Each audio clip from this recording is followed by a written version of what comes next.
Antelope Park in Zimbabwe, David Youldon and a team of experienced handlers help captive-bred lions learn about life in the wild. You can see them from there, surely. There we are, you see them. By the time they're 3 years old, the lions can hunt successfully. But for the release program to be a success, they must also be placed into groups to form prides. Today, David and lion manager Leanne Marnock are overseeing a potentially dangerous first step in that process, introducing a male lion into a female group. This is Luke. He's quite an aggressive lion, and part of that might be because he's on his own. And at his age, in a wild area, he would be trying to take over his own pride. So it's just a more natural social group for him. Introductions between males and females always carry risks. But in this one, the stakes are unusually high. 2 years ago, Luke was part of a release pride until 2 of its females were killed. What happened isn't clear, but it's possible Luke was involved. And since then, he's lived alone. Today, he's getting a second chance. In the enclosure next door are 3 females, Ezulu, Nadia, and Alice. They've lived together for 3 years. In the wild, their group would be led by an alpha male. Here, that role will fall to Luke. Come on, come. But first, the team must persuade the lionesses to leave their enclosure.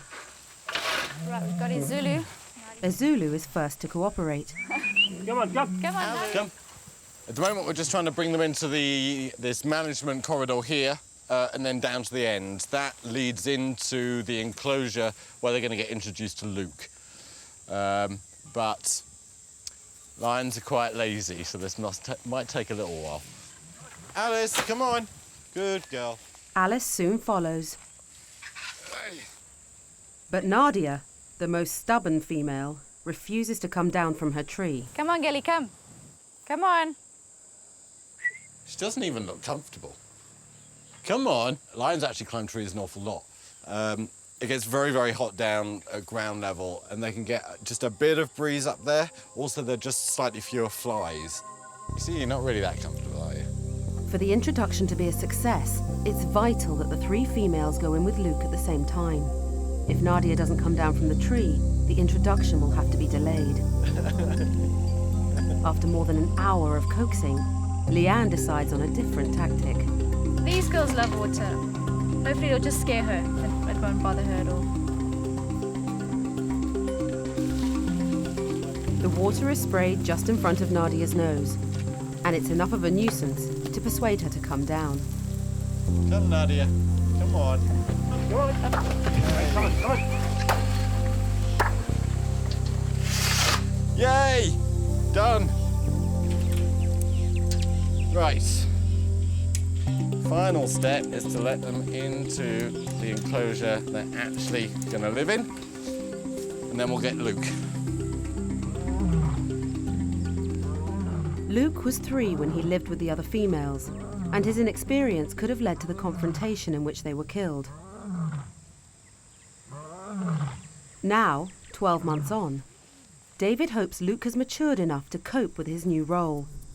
But no one knows how he'll react when he comes face to face with the 3 lionesses.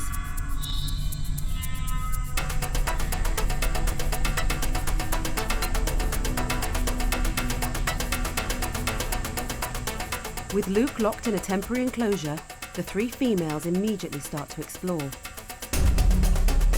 Ezulu is the first to mark her new territory. She uses scent glands in her cheeks to stake her claim over Luke's favourite tree. And just to be sure he gets the message, she sprays it with her urine. Luke's frustration builds as the 3 females quickly make themselves at home. Lions are unpredictable, so we can't really tell from this point how he's going to react with the females. But we just have to wait and see. Hopefully it'll go well. We're keeping our fingers crossed.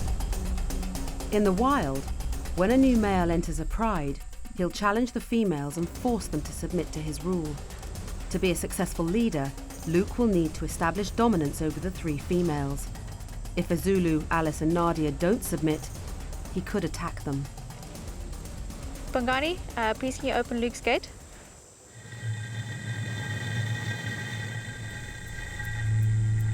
Luke enters the enclosure and quickly has a Zulu in his sights.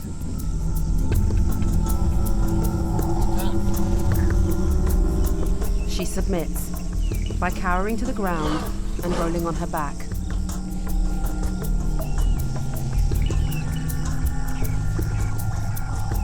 But when Luke ignores her, she changes tack.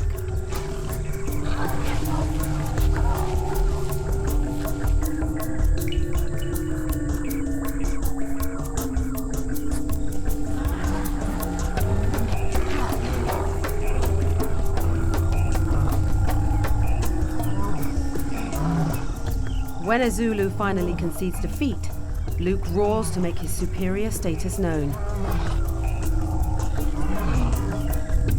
reaffirming his dominance by reclaiming his favorite tree. On the other side of the enclosure, Luke spots Alice.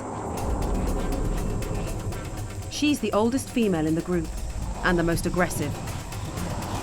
But faced with the threat of Luke, she quickly backs down.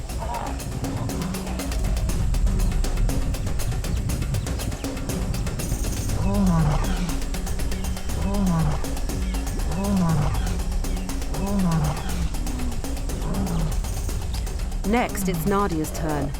Baring her teeth, she warns Luke to keep his distance.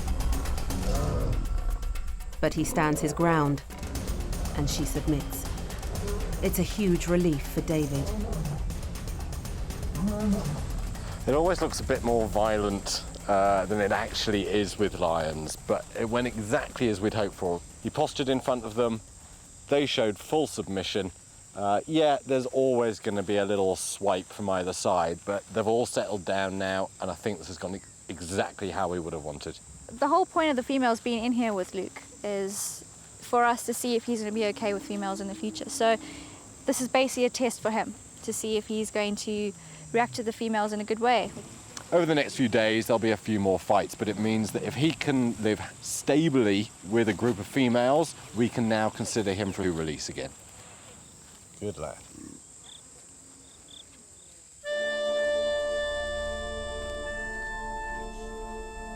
The reserve regularly plays host to paying volunteers who come on working holidays. They provide crucial funding, as well as helping hands for the conservation program. All the volunteers get the opportunity to walk with the lions, but they're also expected to get their hands dirty. Today, a small group of them are working with guide Roy Stephan on one of the least pleasant tasks. The reserve receives cattle carcasses from local farms and meat from abattoirs that's not fit for human consumption. But not everything that's donated is fit for the lions to eat either. What we do is the meat that's not suitable, because we don't believe in wasting, what we're going to do is we're going to take it to some of the other residents of Antelope Park, and hopefully they'll appreciate it a little bit more. Okay, so we need to get this lovely barrel into the back of our vehicle. I can't actually get over to you how disgusting it smells. It smells what you'd imagine death to smell like, which I guess was what it is. Yeah. And intestines and... Not good. No. All good. It may be repulsive to human senses, but the rotting meat and offal represent a banquet for one of Africa's most iconic scavengers.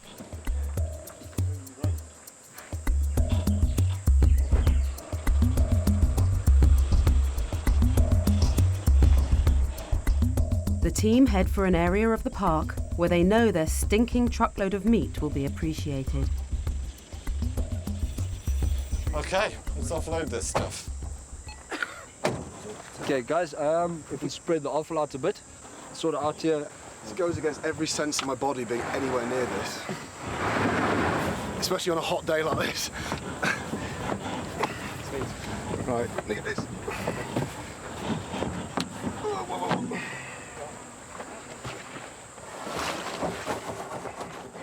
Roy has the benefit of experience and stays upwind. Nothing. But volunteer James McCoy isn't so wise. I've never felt anything like that. That is rank.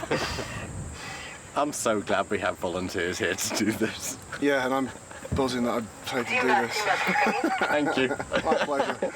Okay, guys. Right. Let's load up. Load up. The volunteers escape the smell, but it won't be long before the stench of rotting flesh attracts hundreds of hungry mouths.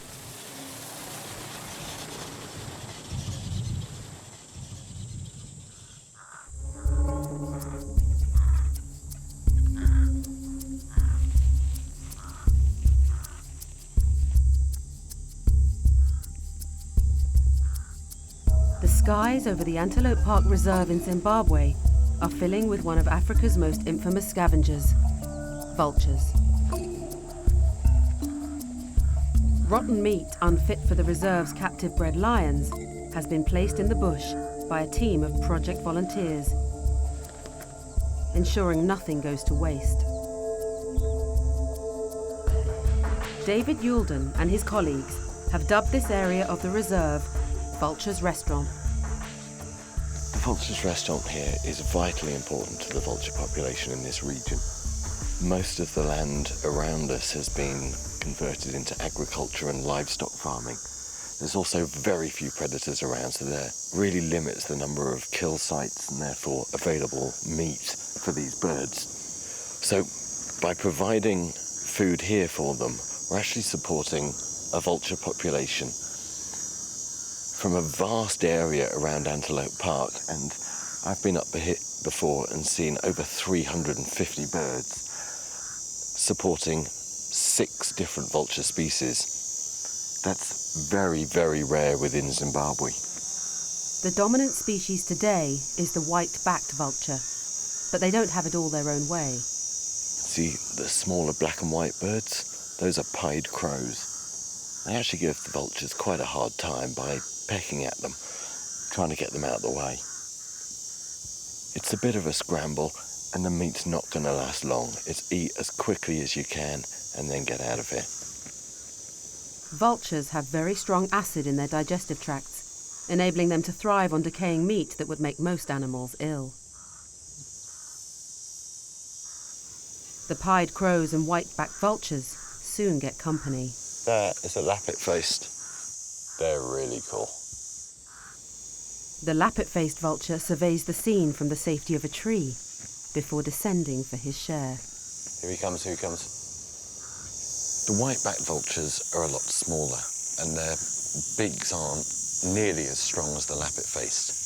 So if we put a carcass out, the white-backs usually just have to sit around and wait for the lappet to arrive, break it open, and only then will they get a chance to feed for themselves. But he's so much bigger, and particularly if they come in numbers, they pretty much control the feeding time. Today, because it's small chunks of meat, everyone's getting a share. Within an hour, the birds have devoured the lot. There's still a few vultures and some yellow-billed kites circling around, but by the looks of it, everything that we gave them is gone. The entire mound of offal is no more, and all of that meat, there's just a few bones left. The flies complete the clean-up. That's quite remarkable that they eat it that quickly. The whole lot is gone. There's got to be some very fat vultures around here.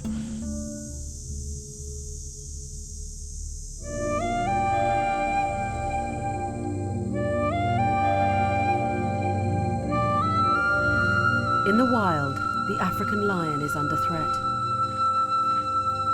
David and the team at Antelope Park are doing everything they can to try and find a solution. Some experts believe that numbers have dropped by as much as 80% within the last 50 years.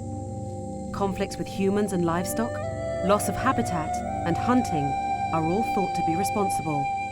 And disease is a factor too. At the reserve, a group of lions has been sedated as part of ongoing research into one particular condition, FIV, the big cat equivalent of HIV. The research is led by wildlife disease specialist Dr. Peter Catt. One of the unique opportunities we have here at Antelope Park is that there are positive lions and there are negative lions. So what we can do is we can compare the positive lions and the negative lions over a period of about 3 to 4 years and document exactly what the effects of infection are, and thereby help the positive lions in the wild. I think there's some initial indications here, you see. Little is known about the effects of FIV because it's hard to gather information on wild lions. But over 2 days, Peter and a large team, including some of the project volunteers, are examining and taking blood from 18 of the reserve's lions, 9 that have the condition and 9 that don't. Once each lion has been anaesthetised, it's kept cool with water, and oxygen levels are carefully monitored. Pulse ox 62 and 42. It's a lot of wear for a young lion. Here, there's a little bit of bleeding around the bottom of her tooth. Yeah. You see that little pink area right there? Yeah. It would have been her who almost certainly would have got it first. One of the early indications of this FIV in the lions is that you get this manifestation of gingivitis around the teeth, and it'll get worse over time, but she's already starting to get this sort of pinkness around the top of the teeth, and she's losing pigmentation in her mouth. So it's an early indication that the FIV virus is starting to act on her. Because information about the effects of FIV is limited, it's not known how quickly infected lions will develop more serious health problems, if at all. Peter and David hope that in the years ahead, this research will provide answers. The last stage for these is just to get their reversal. So we'll put that in just a moment, and they should be awake again in 3 or 4 minutes. Okay, IV and IM. Okay, let's go. Observers, please make sure you're in a good position to watch your lion. The lions are disorientated when they come round. Designated volunteers monitor them closely as they find their feet. After a wobbly start, the recovery goes well, and there's every chance these captive-bred lions have helped their cousins in the wild. What we're hoping from this research is that we'll have a greater understanding of how this virus affects lions.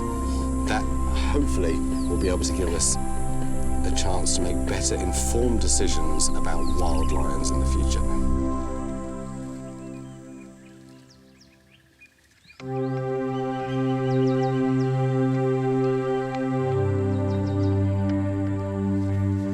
When the heat of the day fades, it's a cue for Africa's wildlife to become more active.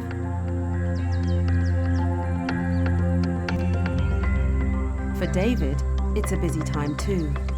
6-month-old captive-bred cubs Jabari and Jelani are learning about life in the wild. As adults, they'll need to hunt prey at waterholes, so today, David is introducing them to water. Get your feet wet. Jabari has always been the more confident cub, and he doesn't need much encouragement. Go on. But his brother Jelani is more hesitant. Jelani here is the one that's just tentatively patting the top of the water. Actually, when they're younger cubs, they can't differentiate water from land, and a few small ones will just run out across it as if it's land and then sink.